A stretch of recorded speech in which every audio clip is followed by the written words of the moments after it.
volunteers. Thank you so much for joining us for our October Friday Forum.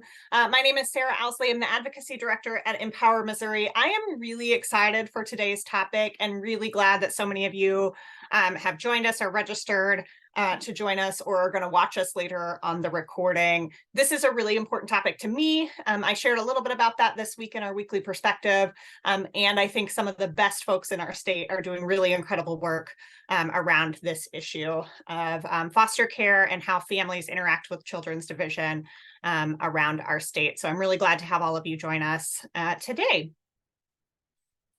Here's our agenda. For those of you who frequently attend our Friday forums, you'll be familiar with this, right? This is your welcome. We're doing that now. Couple of awkward moments from me while we just sort of let folks come in and enter. I'll send you into breakout rooms here in just a few minutes for about 3 minutes to just kind of meet some other folks who are interesting, who do good work across our state, spend a couple minutes chit-chatting with them and networking, making those connections. We'll bring you back, and then we're really excited to hear from Mary Chant with the Missouri Coalition for Children today, and her presentation is going to take most of our time. We'll have an opportunity for some questions and answer session at the end. We'll ask you to take a survey, and we'll have a couple of announcements from Empower Missouri, and we'll be done here at 1 o'clock. So I'm very glad for all of you to join us.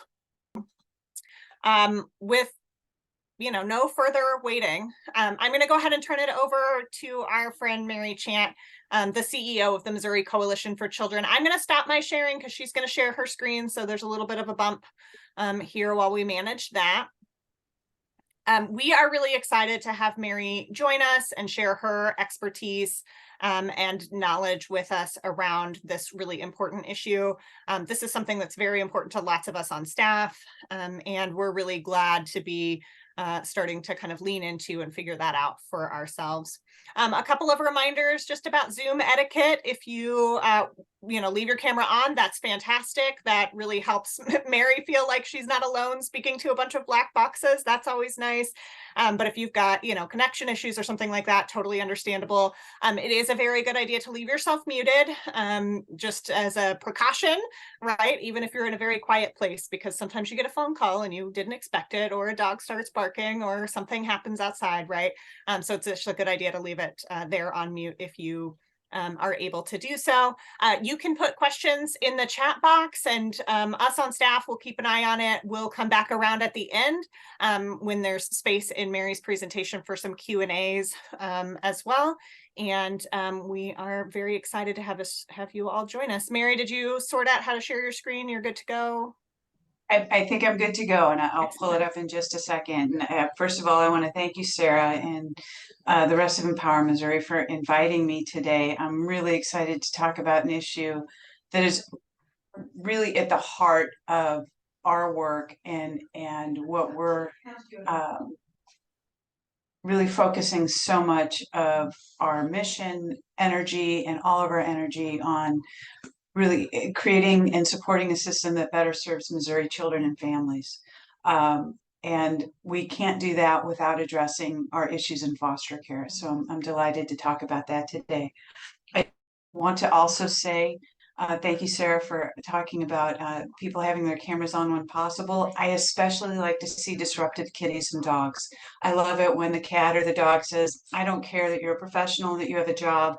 I need to be on your lap barking at you or walking across your keyboard. So that gives me special delight, and I hope I see at least a few of those. Let me get this out a little bit here and give me a second as I awkwardly talk. Here we go. Let's see if we can go to slideshow. Well, first of all, again, thank you, Empower Missouri, for inviting me. I want to talk a little bit about, just really quickly, about what the Missouri Coalition for Children is. So I think it's important to understand our legacy. We started actually as the Missouri Child Care Association, not having to do with childcare, but having to do with residential treatment for children who were in foster care in the 1970s. So our initial membership was around really relations between providers in the state. We were having difficulties, and our membership exclusively at that time were organizations who provided residential treatment to children who were in foster care. Over the last almost 50 years, that has changed so much. As our organizations have grown and become more embedded in their communities and continue to see how they can serve children and families better, further and further upstream, what our families are frequently facing when they come to us, how they're overloaded with issues of just survival, our membership maturity and understanding of how we can be most effective has changed. Conversely, on the other end, we've also seen that there are some children and families who have really high acuity needs. And so we have some organizations that have gone deeper, and we have a few organizations that provide inpatient psychiatric treatment for children experiencing severe acute mental health acuity. So we really do have the spectrum. And what that has done is it's shaped our vision. And we believe that in developing the potential of Missouri children and families every day. And it's not something that we give or that we do, but we believe that we can help create conditions so that people and families can do what comes naturally. We believe that we can support families with the right service at the right time. And our focus is always health, safety, and well-being. And we also, I think, have learned more and more over the last several years that this mandates that we partner with communities. We don't plop in communities. We don't parachute in communities and say, hey, we've got this thing we know you need, right? We don't do that. We engage with communities. We take your wisdom and we see what we can do. And then we also believe that we need, as the coalition, we waited, I think, for years. Why isn't the state group doing this? Why isn't the federal group doing this? Why isn't this? Why aren't, and then it's like, oh, it's on us, right? So we are taking that very seriously and looking to lead innovation quality. And that's through learning communities, data analysis, reporting, really transparent reporting. Information is power. Information democratizes how we can really change systems. So that means we share the flattering and the not flattering. And this goes further to really focus what we do. We're about promoting prevention, advancing equity. We need to engage member voices. Most importantly, we need to engage people with lived expertise in all parts of our system and not bring them to the table as an afterthought, but really make sure that they are in the fabric of everything that we're doing. And again, just remaining resolute to our values. So a couple things. This is let me see if I can move you. Yes, I can. Okay. A couple things about Missouri's foster care system. Although we have dropped down about 1,000 in the last year, which is Hey, Mary, I'm promising. so sorry. I'm so sorry to interrupt you. I believe that there's important things happening behind you and folks are having a little bit of a hard time. Is that a door next to you? You can close it all? I wonder. Hold on. Let me, I am sorry. Let me see if you can let me pause 1 second. Let me see what I can do. Not a problem. Thank you.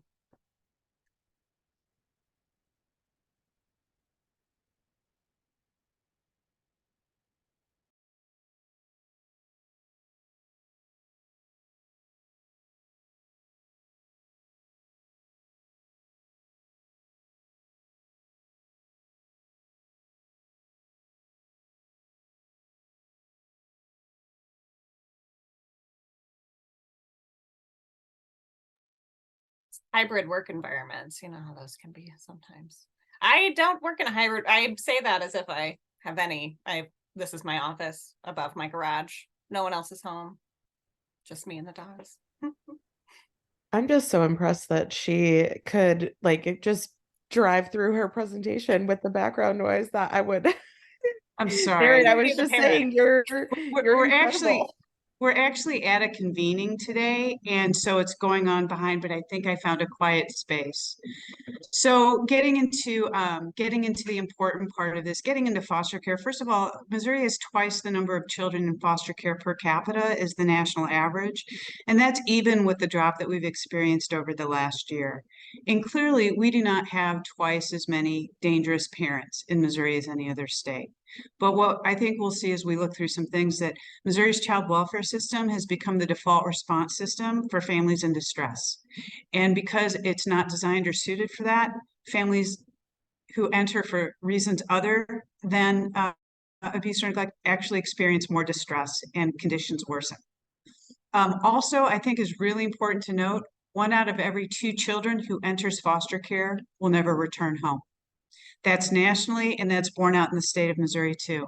If you look below, in 2022, 6,349 children left foster care. 3,119 of them returned home. 51% did not. And I think that that statistic becomes even more important, and probably I should have brought it up higher in, is when you have 60% of the children who enter for reasons of neglect. The 2 most common conditions of that are some sort of inadequate supervision or housing. And you think that the number of children who never return to their families because of inadequate housing, because there was challenges in supervision. And then here's another, I think, pretty disturbing number. So criminal law .org did some research, and 90% of children who have 5 or more placements while they're in foster care will have a law enforcement contact, and not a positive one. Okay, so in Missouri in 2022, we had 3,959 children who were in foster care at the time who had had 5 or more placements. So that means we can anticipate that over 3,500 children will have contact with law enforcement. And that is an outcome that is, that is not written in stone. That does not have to be. That is something we can certainly affect and change if we do things differently. Another startling is more than half of Black children in America, period, with no caveat, will have their family as a subject of a child abuse investigation before they're 18. There's a significant racial disparity. There's overrepresentation of Black and brown children in the foster care system.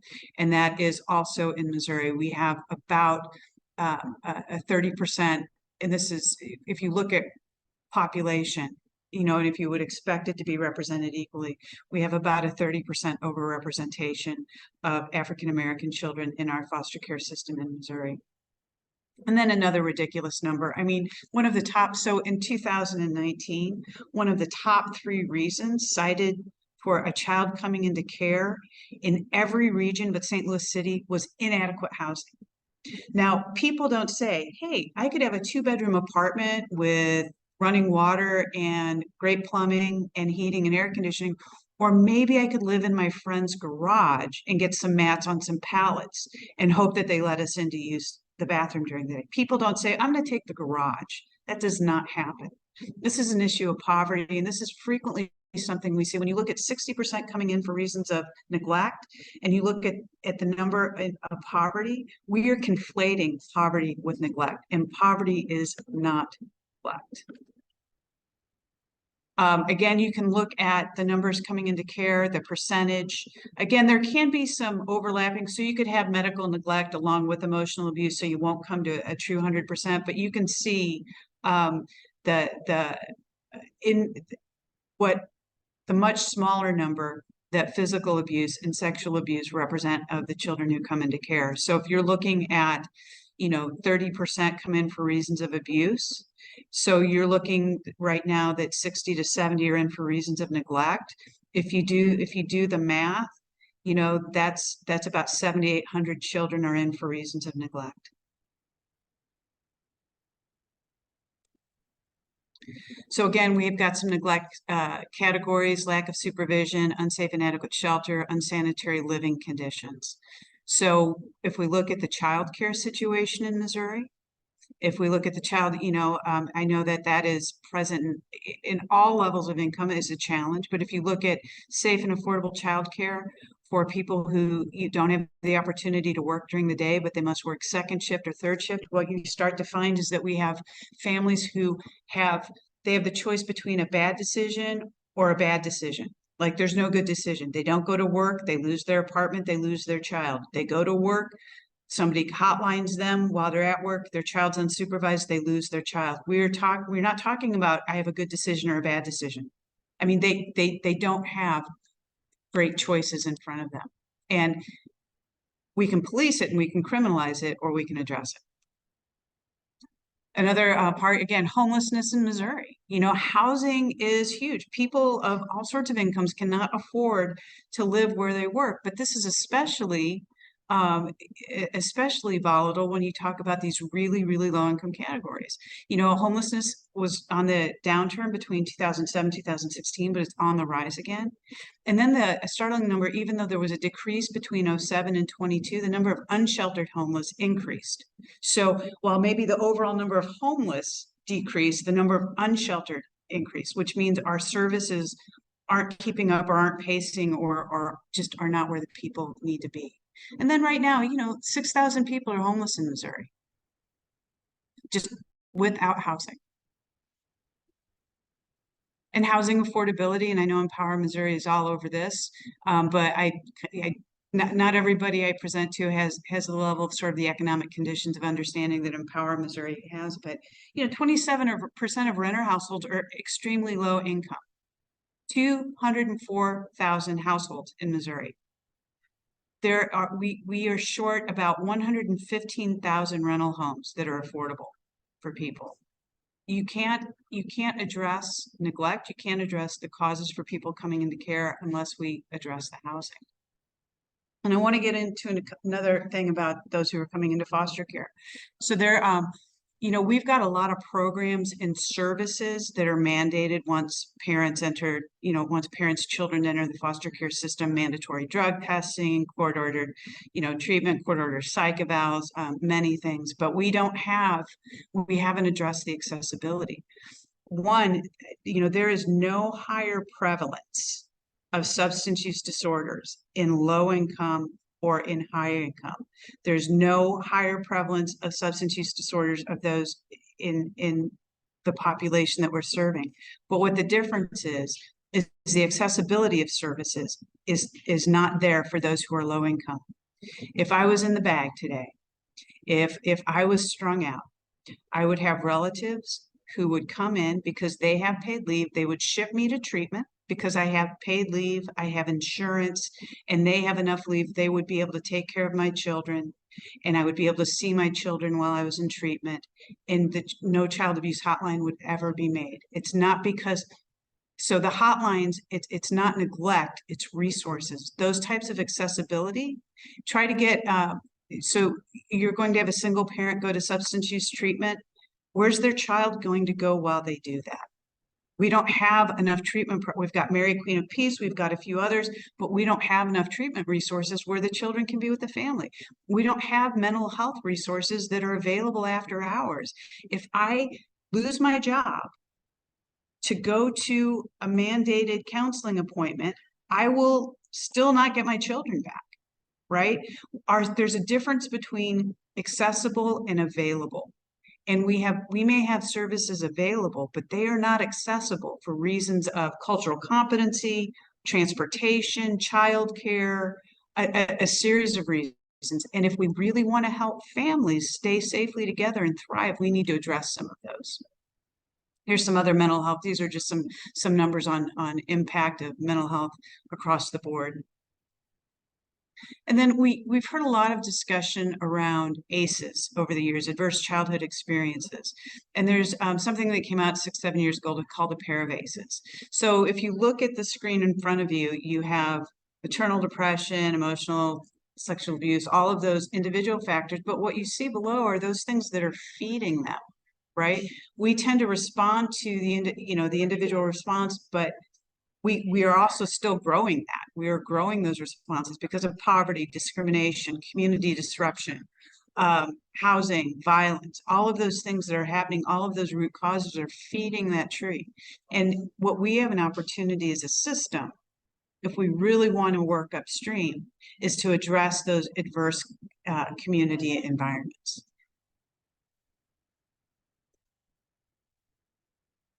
And as I said earlier, Missouri child welfare has become the default system. In 2022, we spent $592 million in child welfare. 131 million of that was on out-of-home care. I'm sorry, the big loud group's following me. I think they're walking through. They seem to be walking out the door. They're not even being loud. There are just so many of them.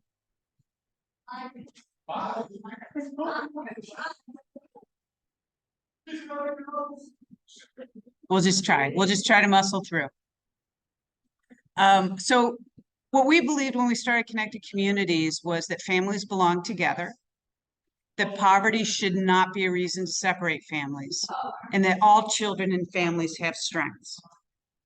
And also, you know, I think as a part of our personal reflection, none of us wants to be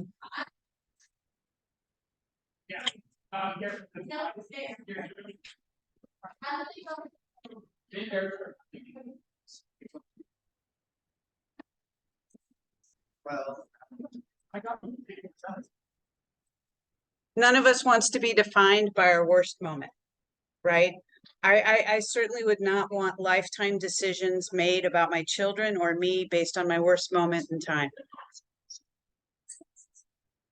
So what we want to do is we really want to make sure that we have systems that understand people, systems. I'm sorry, they're following me. I'm going to try to find another place. Hold on just 1 second.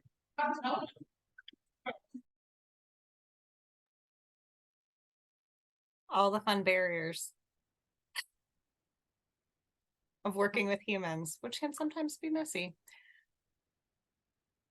Mary, you're doing a great job. We appreciate your dedication.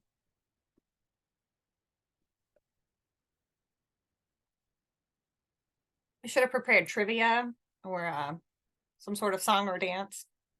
So many Empower staff people. I'm the only one trying to fill time. Yeah, thanks, Mallory. I'm off mute. It's making me think about here's a fun fact for everybody.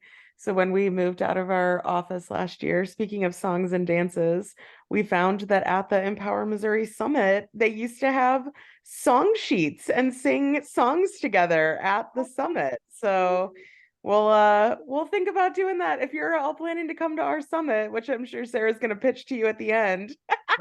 I will pitch it to you. There are no song sheets. No. Thank you, Mary, for finding out.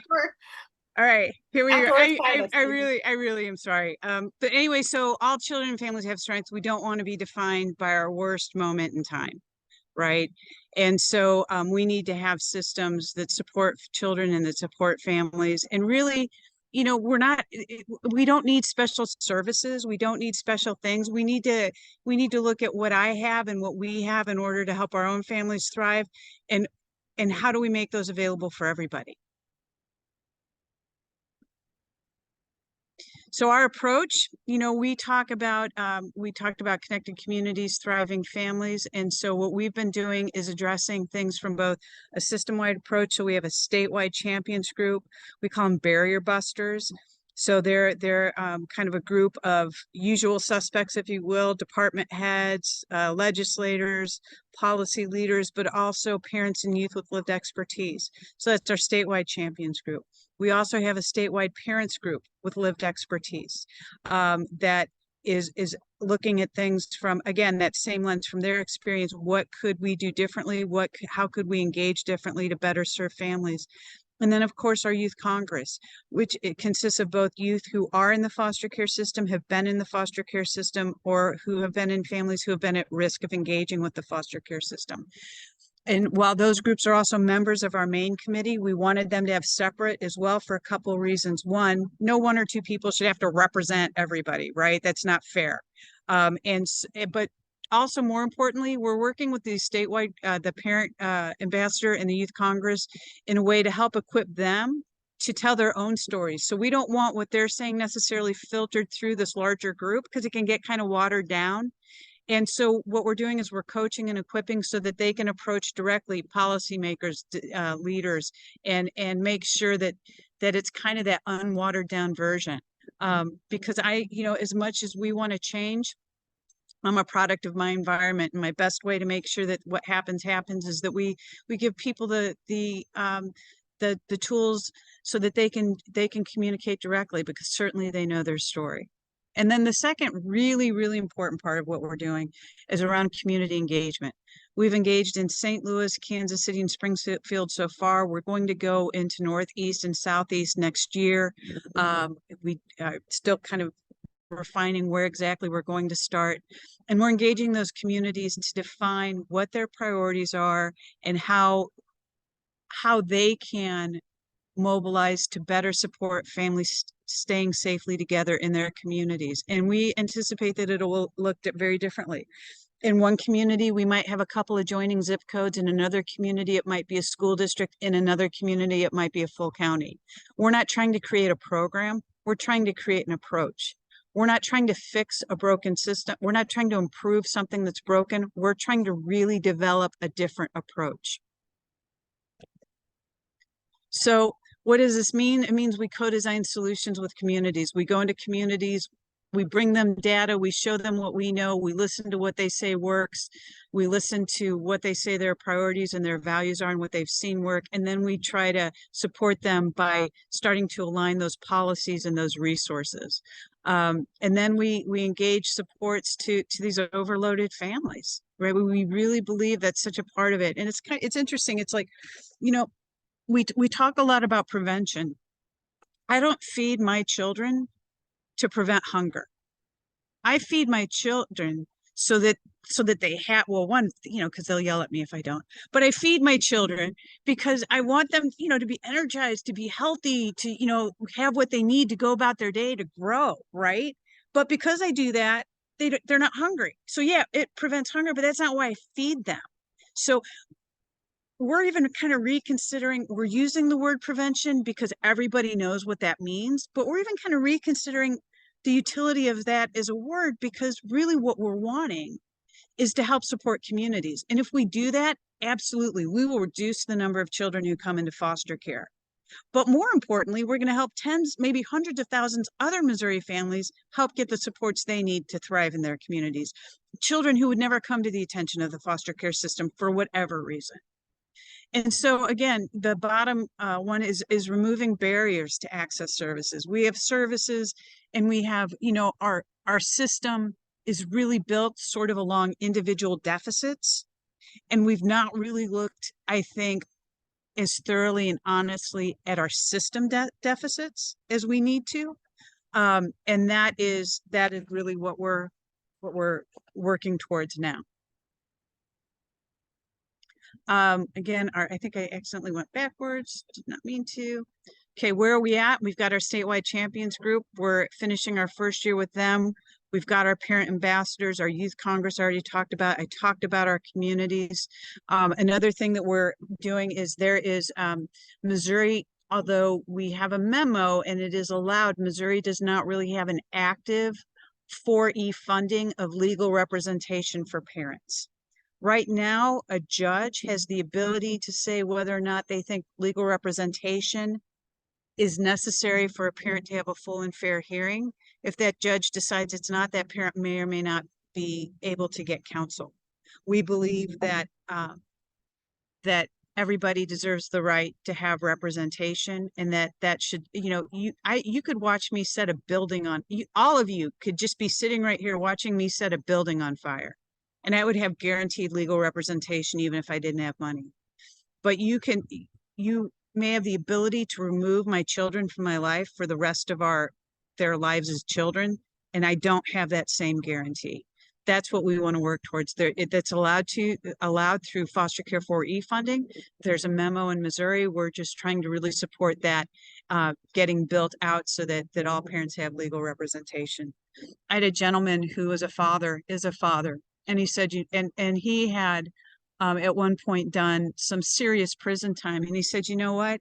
He said, a cop picks me up, arrests me. I know they got to let me out someday. I don't get as worked up, but you come take my children. I may never get them back. I am off the chain. And it wasn't a threat, but it was just what he experienced, like the difference he experienced between being arrested and seeing his children taken away. So then state policy, practice, and funding, we're looking at both, you know, the long and the short game. We're working with Children's Division in the department to see if there are ways to release funding more easily. to get funding into communities to do prevention work.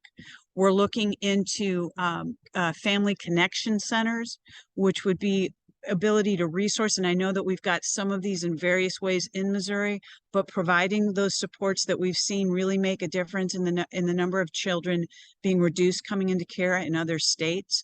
So we've got some exciting work around that. And we're working on the legal representation. We are working on increasing funding for prevention, advocating for that, as well as having more flexibility for that funding in communities, letting communities have access to that to be able to really direct that in ways that they see as effective. And that is where we are at with that. And, you know, lastly, with the slide, what does it look like engaged and empowered? I mean, this is when we know we'll get there, but we want engaged and empowered communities. We want equal access. We want connection. You know, we want to remove some of those really lethal effects of poverty, the isolation, the lack of connection, and all of those things. We want to direct that. And we want to redirect child welfare resources to child and family well-being.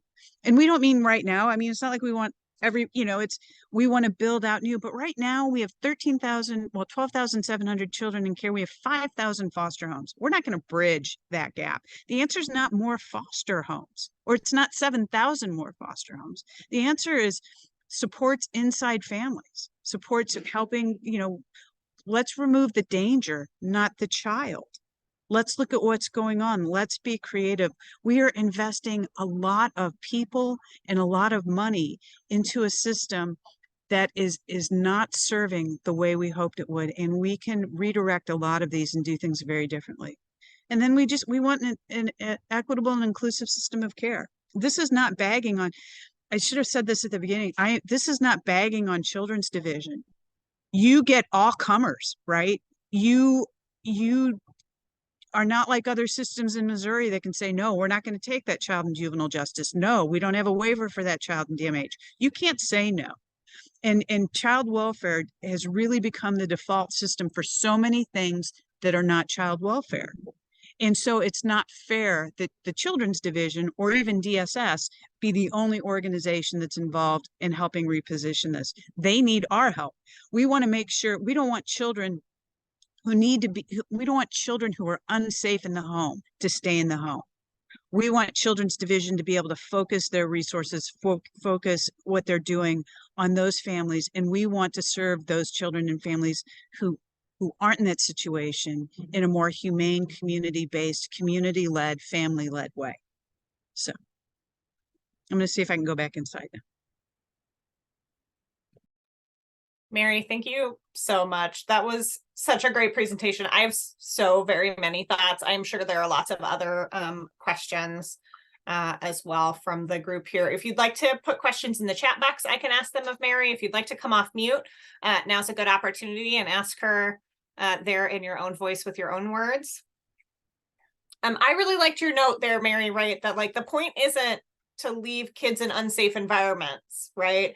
The point is that we take kids from what is really safe environments or are unsafe because of systemic issues, and we harm that child and those families in a really, really irreparable way.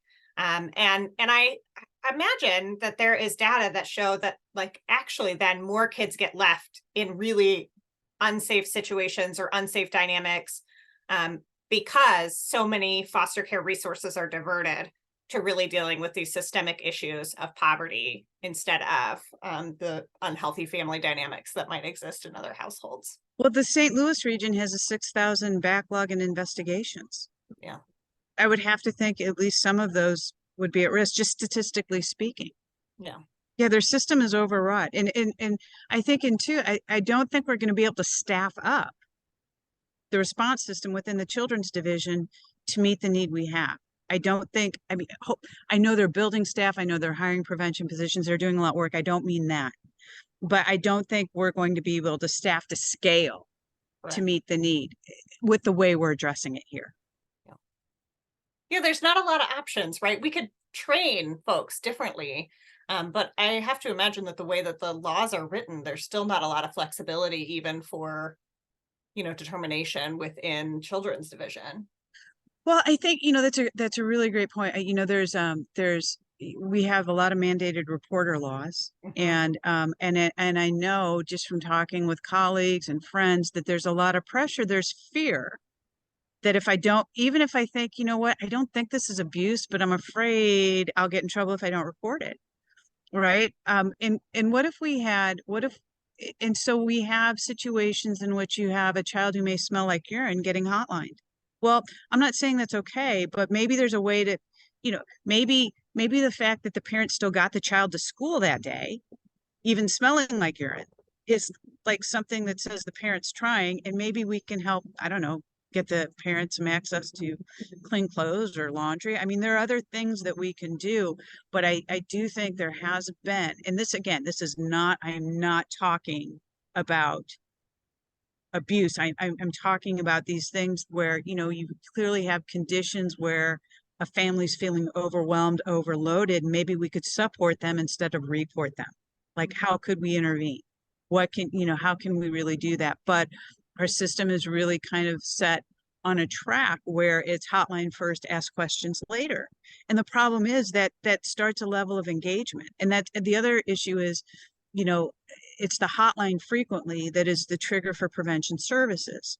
Well, statistically, as a parent, you might have a better chance of keeping your child based on how children are taken into custody if you do not participate in prevention services. Mm. Because prevention services are kind of connected to sort of a police and oversight. What if we were able to get these prevention services into communities without having to have that sort of, it has to be through children's division or after a hotline? What if you think I should be a mandated reporter, then maybe you should trust me to have the judgment to say, let's refer this child and family to this service, right? This is a service I think that can help them, and not report them, but get them that service. But we have, you know, there's a rub, and there's a lack of trust. And so it helps to have more prevention workers in children's division and to have the schools up to speed. But still, in some communities, schools and organizations of authority are not trusted. Right. And so I'm not going to go to children's division and say, I'm afraid I might be homeless, because I'm afraid you might take my child. Yeah. So I might stay in a Got it. domestic violence situation, right? Because Yeah. I'm looking to get out of a domestic violence situation, but that might make me homeless, and you might take and these, I'm talking about situations where we have verified they've actually happened. So we just need, there has to be, it's kind of like, you know, we use child abuse hotline sort of like 911. Well, I don't call 911 to say, how can I improve my nutrition so that I'm healthy? No, I call it when I'm having a heart attack. Right. So we have to have, I go to my doctor, or, you know, I talk to people about better nutrition. That's what we need in support families, those families that were really in that sort of where that neglect sort of scope that really is poverty. There's not there's a power imbalance, right? When the response is children's division and the answer is like, do this thing the way that I tell you to do it, or I'm going to take your kids, which like really creates a situation where we're not being culturally responsive either, right? Like there might be a variety of reasons why this particular service provider is not an appropriate match for this family, or, you know, the relationship feels uncomfortable, like down to like really silly stuff, like they're not open on the hours that I have available, right? There's, Exactly. you know, which is just like part of living in extreme poverty or having such an imbalance in your income versus your needs, that households who have never experienced that like really don't tend to understand. We create systems that work for us because, Right. you know, Yeah. it's human. But right. And children's division really over the last year and a half under Director Missy's leadership has made incredible strides to reduce, you know, and really is focused on prevention and reducing the number of children in care. But we can't just put it on them, because these are community issues. These are poverty issues. These are housing issues. These are healthcare access issues. These are issues bigger than a division or department or any state government body can handle alone. Yeah. We've Yeah, really that's got to. exactly. And the other thing is, you know, to democratize the process, we need more people from more parts of the process. And that keeps us all honest. Yeah. spend our resources the way that actually benefits the system we're trying to influence. We talk about that all the time at Empower with our criminal justice funding and how we Right. spend, you know, police budgets and things like that. Like, we want it to be spent in ways that actually keep us safer. And the same is true in this system as well. I feel do like I've taken apologize all for the not, questions. I do apologize for not thinking of coming outside first. And I appreciate everybody's patience as I walked through Stony Creek Inn. Yeah, no, we've Much all to the been there. chagrin of some of the staff who are just kind of looking at me like, what's this woman doing? We should all be used to it by now. V pulled out in the chat box around the fact that legal counsel isn't like guaranteed for families who are interacting with Children's Division. V, I saw you come off, like, I don't know if you want to add anything to that, but. Yeah, I mean, I think it really speaks to the fact that we need guaranteed right to counsel, civil right to counsel.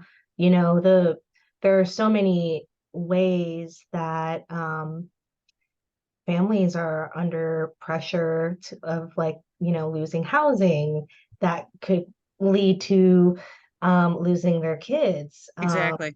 And so the consequences of, let's say, even an eviction,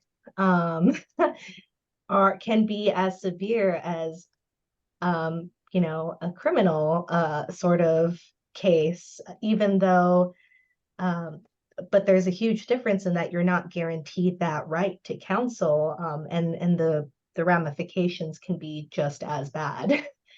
Yeah, and as I said, I mean, the judge has the right to determine whether counsel is needed for like a full and fair hearing. So that is the judge's discretion, which can be problematic depending on who the judge is. The other thing is it's only through adjudication, right? So there's, you know, once a child is in fact, I had a very conservative, politically conservative legislator tell me that part of the issue we have is there's not enough conflict in a good way. Like, so there's nobody representing the parent saying, why isn't this moving faster? Why isn't, you know, because once it's adjudicated, there's really very little counsel. So, yeah, and you're right. That's one of the things in some of the models that have been really great. It's those other types of legal representation that help, you know, help the family stay stable, stay in housing, get those, you know, get those issues taken care of so they don't come to the attention, they don't get hotlined because of neglect, because of lack of housing. But the other thing that we're looking at some of the best models also have peer supports. So they have sort of within the legal representation, there are peer supports for the parents who are engaged. So there's sort of a level of case management and just support. It's very lonely. You do not have a lot of peers like with you when your child is involved in the foster care system, the child welfare system. And this kind of helps people walk along that and meet the requirements and do what they need to do and get that support too.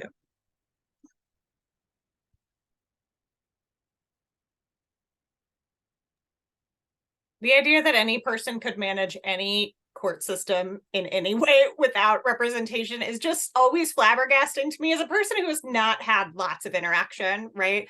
Even every time I have felt overwhelmed and have always had an attorney with me, right? But, and just don't understand any of what's happening and just can trust the person that I was able to hire to handle it for me. Absolutely. And I think too, you know,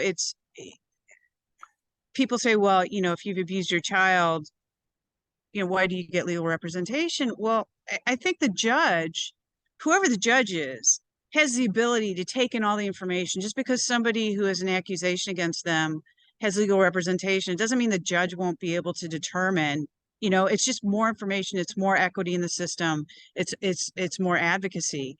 And the other thing too is, you know, my limited experience with an attorney is he advocated for me in the courtroom, but in our one-on-one conversations, he didn't tell me what I wanted to hear. He told me what I needed to hear and what I needed to do and what I needed to know. And that, I think, is very, very powerful too. You know, that kind of guidance, helping families. And so I think it's another part. It's just it's so vital, you know, to the equity of the system and keeps everybody honest or more honest. Yeah. Especially with that distrust, right, that you were talking about before that, you know, frankly is earned in a lot of spaces, right? These systems fail low-income families in a lot of ways. Yeah. Yeah. All right, excellent. Any other questions for Mary?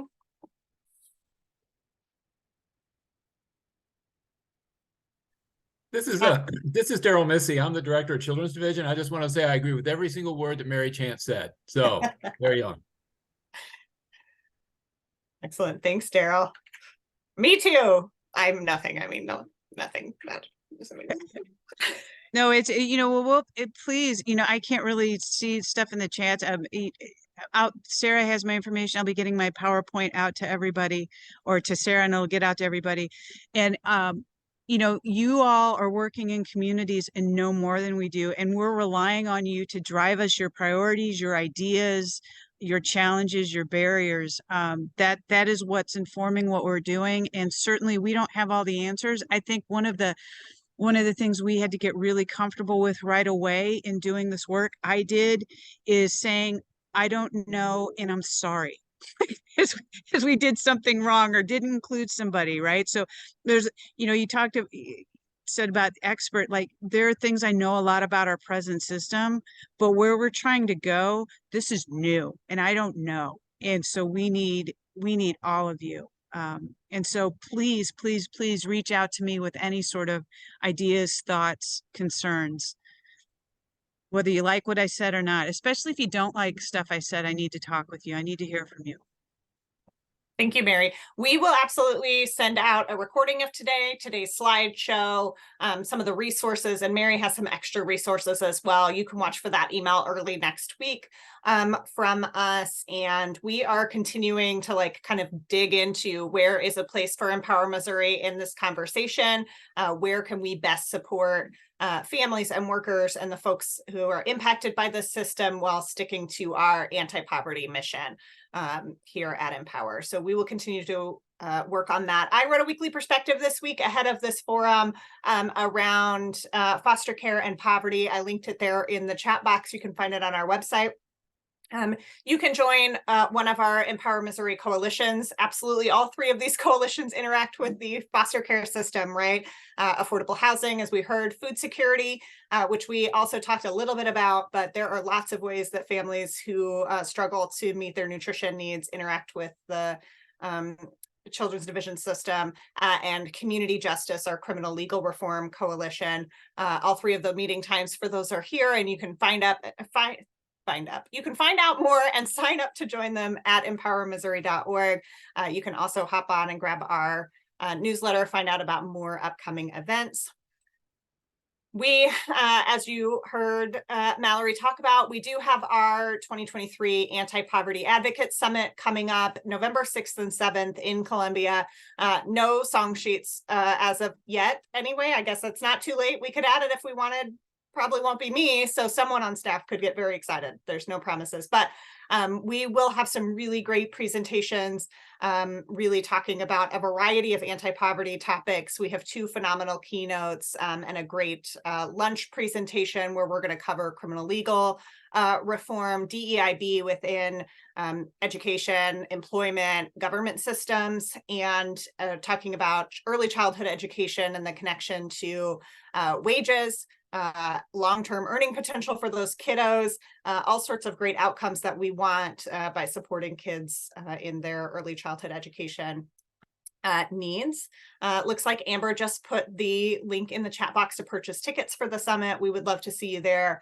And it is designed so that you can drive in on the 6th and drive home on the 7th if you are not there in Columbia. So try to include as many folks as we can in that.